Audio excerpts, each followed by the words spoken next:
You can't say that I'm having a sattvic diet, I'm eating only organic, so I won't have any supplements. Because again, once we invented antibiotics, we mastered the game of infect. Simultaneously, we invented pesticides, fertilizers, Yes. and we destroyed the microbiome and the good quality soil, good bacteria in the soil. And same way we started destroying nature, we messed up the planet biodiversity. Is not just conserving the biodiversity outside of us, it's inside of us also. If we True. understand this, then helping the climate is helping ourselves. We have to, Yes. the keyword is biodiversity. We have, and so here one more important thing is that people believe that we already discussed probiotics. Probiotics, for listeners, probiotics is the live good bacteria with some foods like dahi, kimchi, and Yes. kombuchas they have. Prebiotics is the fiber which the good bacteria act, it's the food for the good bacteria. So we need fiber in our diet, not for us. We don't get any benefit from the fibers. It's the food for our good bacteria. If we keep feeding the fiber, the good bacteria will flourish, and so will our immune system, and so will our health.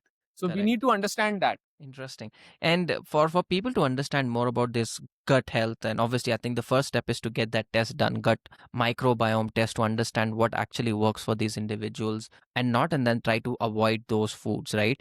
But in general, what are those food items that typically cause inflammation? And then which are those foods that are actually for general audience, like 80% of the audience, good for them to consume for their gut health? Diversify. Diversity is the main word here.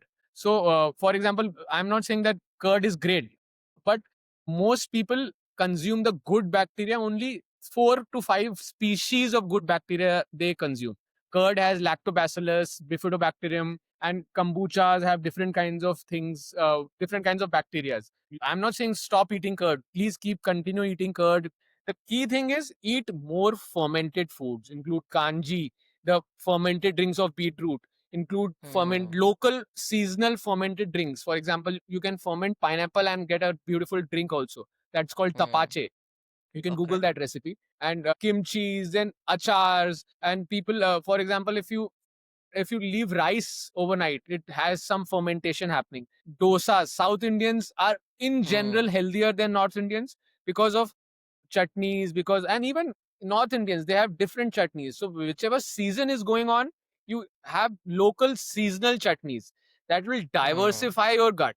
And so the main thing is not just consuming one type of probiotics or prebiotics. You I have to see. uh, eat different fermented foods, including you can have kombuchas, which is a good trending thing. Instead of alcohol in your evening parties, switch to kombuchas, which I have to already. And then go fiber heavy. So, like seeds, different kinds of millets, different kinds of fruits, you should include fibers. Hydrate, again, I already told about Yes. hydration.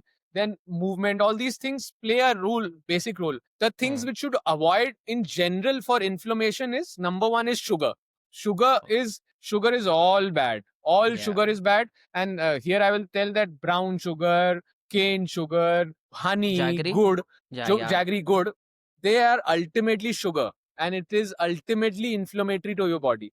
Jaggery is definitely better than white sugar because it has some antioxidants, has some iron, it has some additional benefits with some antioxidants. But ultimately, it's sugar. So, Sugar, yeah. body, the only sugar which you are okay to have is with the natural fruits. And again, juicing the fruits breaks the purpose. You shouldn't, Yes. I would not suggest, obviously, added sugar is a crime in juice, but even just juicing sugar and having the fruit juice is not great actually. You have to consume the whole fruit instead of juicing the sugar. One of everything is okay. And like for after a run, if you have a sugarcane juice to get a boost of energy, that's good actually. That's not a bad, but a routine healthy diet should not have more juices, it should have more fruits. And main again thing is antibiotics. Avoid unnecessary antibiotics. For example, in India, sadly, anybody can go and Yes. consult a chemist, and they can give you any antibiotics, and that destroys you much more than it gives you better. So unless until it is clinically proven that, or a clinician suspect that there is an infection, then I'm not saying, I also prescribe antibiotics to so many people. So antibiotics are good, but avoid them unnecessarily. And Got it. avoid unnecessary cleanses, which I feel that there are a lot of gut cleanses, Yes. things happen, the marketing gimmicks, which Yeah. which does more harm than good. Your everything in nature, in our life, is like your gut wants rhythm, not perfection.